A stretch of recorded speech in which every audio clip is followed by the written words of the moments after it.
Hey, I'm going to take a quick video on how to bottle a homebrewed beer. There's a couple things you need. You need about 50 or so pop-top bottles. These are not the screw-off type. The best type are the brown glass bottles. You need a bottling bucket with a spout, some sort of capper, an auto siphon, some sanitizing solution, because that's the most important part of this entire process. I have a little spout here that has a valve on the end for bottling that connects up to the spigot on my bottling bucket, so we'll use that. 5 ounces of priming sugar. This is just corn sugar. Essentially what this is used for is that it gives the yeast a little more sugar to eat up and make a little more carbon dioxide when it's in the bottle. That's how it carbonates. You need enough bottle caps for your bottles. That's 2 cups of water to put the priming sugar in and boil it. And then you also need, of course, your 5 gallons of already fermented beer. This is an Oktoberfest that was in primary for about a week and secondary for about 2 weeks. So all activity in the airlock stopped and it's ready to bottle.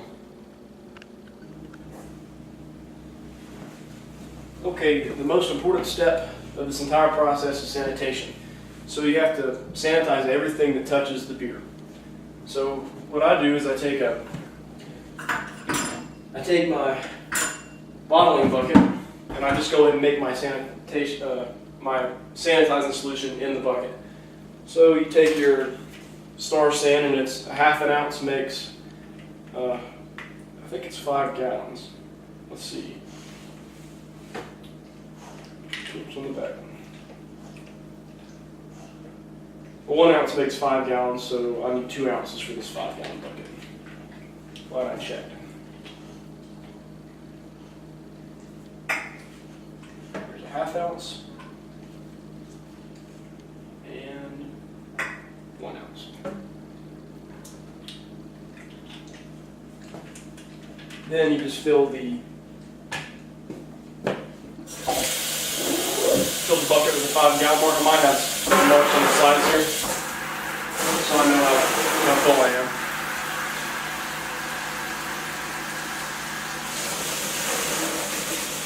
The Star Sand's pretty foamy stuff, so hopefully it won't get too crazy.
Okay, I mentioned earlier that the key to this entire process is sanitation. So that means everything gets sanitized. Bottle caps, bottles, auto siphon, bottling bucket, of course, bottling spout, anything that is going to touch this beer gets sanitized. So first step is just to sanitize all these bottles. What you do is you just sink them in the bottling bucket and fill up with solution.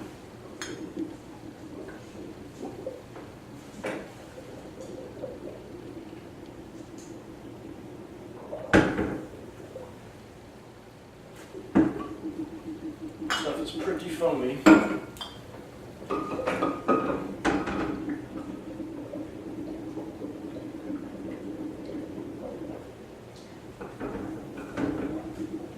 But you get the idea here. I'm just going to go ahead and cut the camera for a second and sanitize the rest of these, so you don't have to watch me for as long as it takes. Alright, as you can see, I've finished sanitizing all the bottles, and we already talked about sanitation being the most important step, so we want to continue sanitizing things.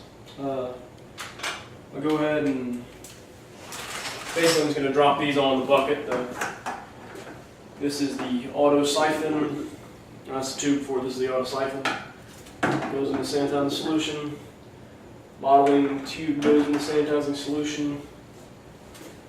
To do the bottle caps, the easiest way to do it is to get a small bowl or something like this, fill it up with sanitizing solution, and throw your bottle caps in it. I don't know how many I'll need, but I'm going to grab what I think is about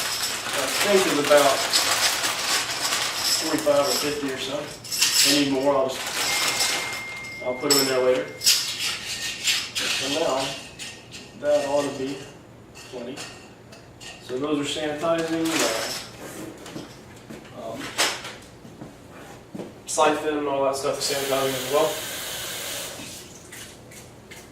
So while that's sitting, I'm also going to sanitize these tongs. I'm going to use these later just to stir the priming sugar into the beer. But while that is going, I'm going to move you over here, and in that pot I'm going to I'm going to heat this water up on the stove, and I'm going to add this priming sugar to the hot water. The point of this is just to get it to where the priming sugar will become goes into solution, and that makes it a lot easier to dissolve and mix evenly in your beer. And the reason you want to mix evenly is because if it doesn't, you've got some bottles with a lot of sugar and some bottles with a little bit of sugar. And if you don't have sugar, you're not going to get carbonation. But if you have too much sugar, your bottle will produce too much carbon dioxide and likely explode. So we'll let that start boiling. And I'll come back over here. One thing I like to do is run some, I'm just going to open the spigot on the bottom of my bottling bucket, and that allows some of the sanitizing solution to get through there. Also, I can take my bottling tube that I talked about earlier. I'll shut the spigot off for just a second. I can take this, connect it up to the spigot like this, and go ahead and run some solution through the bottling tube as well.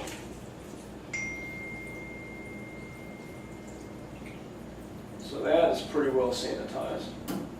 And I'm going to let all the rest of this solution run into this sink, and I'll take all these other items out and just put them in there and let them sit in the sanitizing solution. So let's see, that's here's the tongs. Take this off for now. Just let that go. And let's see, there's my tube. Auto siphon. Actually, I'm probably going to siphon a little bit of this through with the tube connected just to go ahead and get all the parts of it sanitized as well. So, got that going. Alright, that's good for now. Put this in here and let that go. So while we're waiting, basically I'm going to let this sugar come to a boil, and then I'm going to cool it down.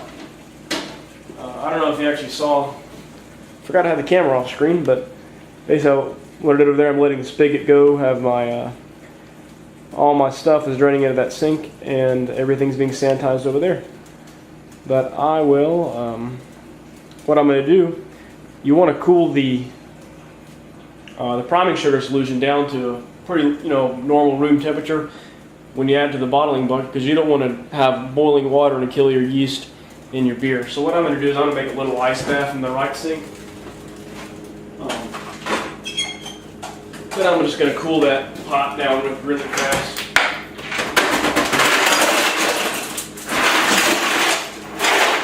don't have to wait all day to finish this beer up. So make it like that.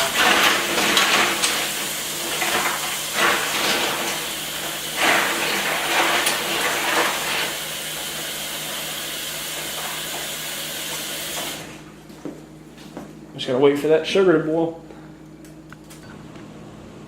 Alright, my priming sugar solution is just about to come to a boil, and when it does, which is right now, I'm going to take it off the burner and transfer it to my ice bath. So hopefully, it's going to let it cool down fairly quickly.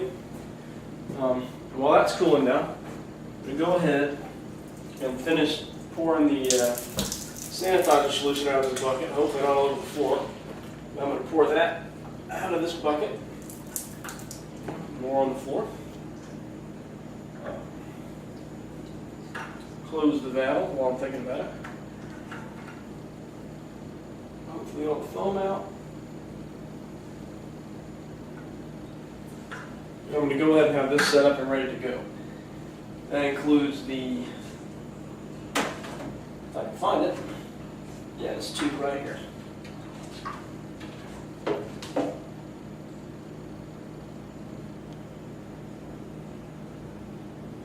So, put this over here under my beer. Let's see if I can do it. Let's see. I'm going to put it on this chair right here. First, I'm going to go in and tap this spigot where you can actually see it. Tap this right there.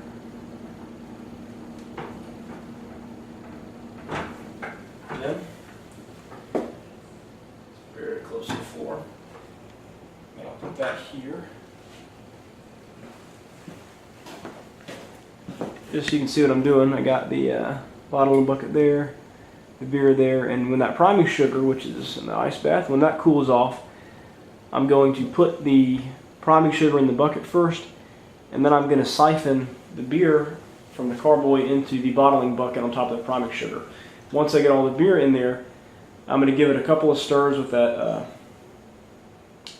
metal, whatever that thing was, the tongs, real quick, just so the priming sugar mixes evenly with the beer.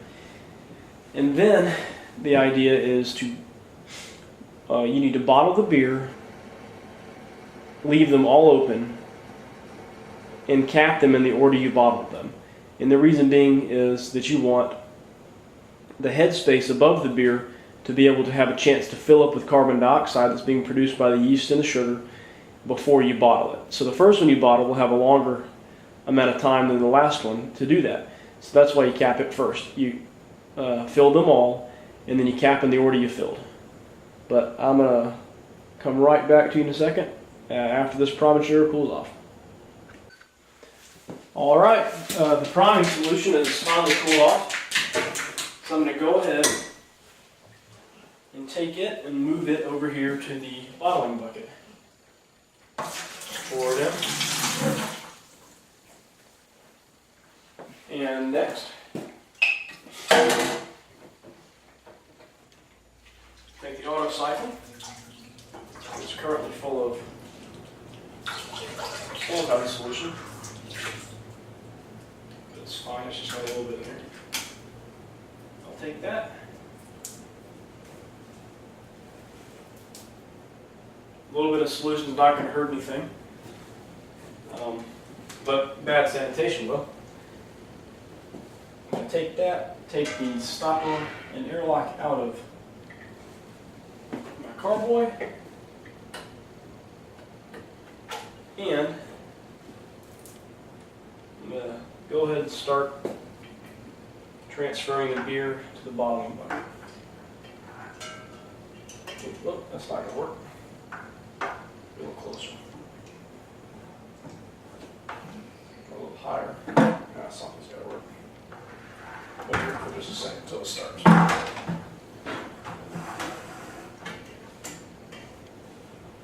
Alright, there it goes. So that is now mixing with the priming sugar. The goal being a pretty even mix of priming sugar and the beer. That way you get even carbonation in your bottles. I'm going to go ahead and cut you off while that's transferring, and I'll be right back. Alright, as you can see, I transferred all the beer into the bottling bucket. So now I'm going to move that carboy and put the bottling bucket up where the carboy is so I can actually be able to bottle without hitting the ground. So here we go.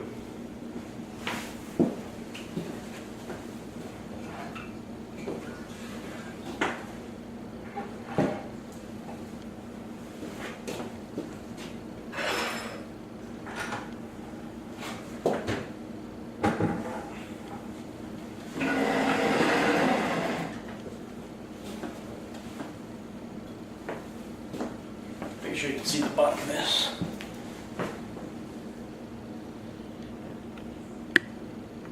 That's where all the action is at, right there. All right. First, you got to turn this on. Hopefully, I don't have any leaks at the bottom of this. Sometimes it seems a little leaky.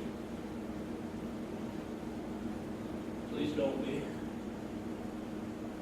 Looks to be okay today. All right. What you do, take the bottom. Go in like this. Touch the valve to the bottom. Look. Before I do that, I'm actually going to aerate not aerate, but I'm going to give this a couple stirs. It's probably okay, but I want to make sure that I've got the sugar mixed in good. So I'll give it a couple of stirs.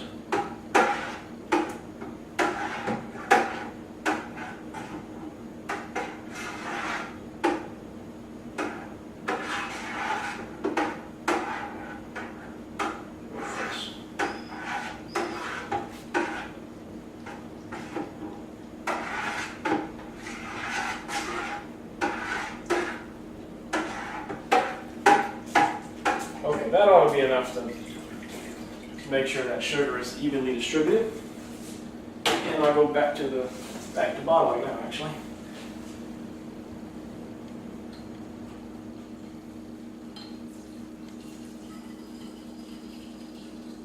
And I'll show you when I get this one poured what I'm looking at.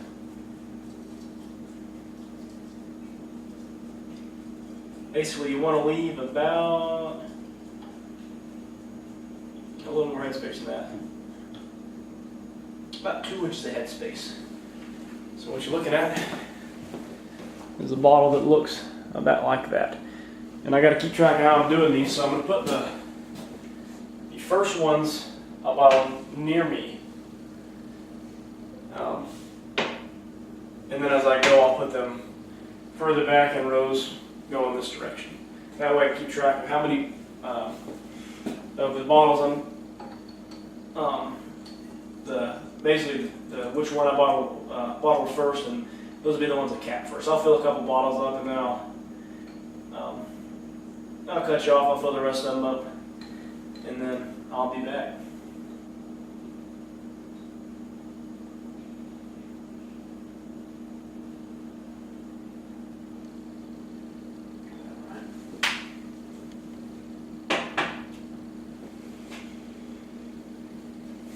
Remember to keep everything sanitized. That's the key to this entire process. If you don't do that, you end up with a nasty batch of beer. Bottling bucket makes it really easy, especially with a little valve. That's one of the easiest ways to do this. I usually do this with another person or two today I didn't have anybody. But see, it's just goes to show you can do it by yourself, and it's not too hard. I'm going to go ahead and bottle the rest of these, and I'll come back and cap them for you.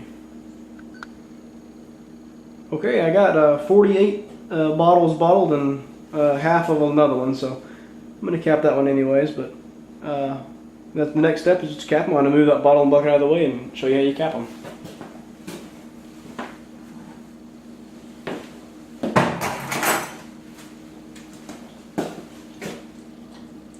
Just get your caps over here. We're still in the sanitizing solution. Capper. to be. Yep. And you just start with the first one you bottled and capped it. So that would be this one for me. Right here. Take a sanitized cap, put it on the top of the bottle, and just press down with the capper until it clicks, and there you go. It's one cap beer. Same thing over here. You just keep doing this.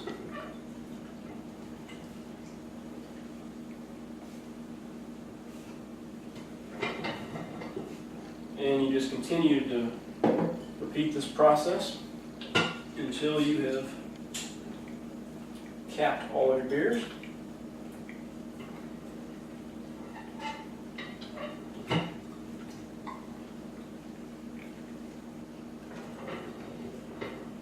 There's other styles of cappers which I think are easier to use than this one, but this is what I've got now to use it. But I'm going to go ahead and cap these, and I'll come back to you in just a second. All right, and there you have it. That's 48.5 freshly capped bottled beers. Next step is to let them sit for about 2 weeks, and then that'll allow the yeast and the sugar to work, and that'll be carbonated by 2 weeks from now, and they're ready to drink. Thanks for watching.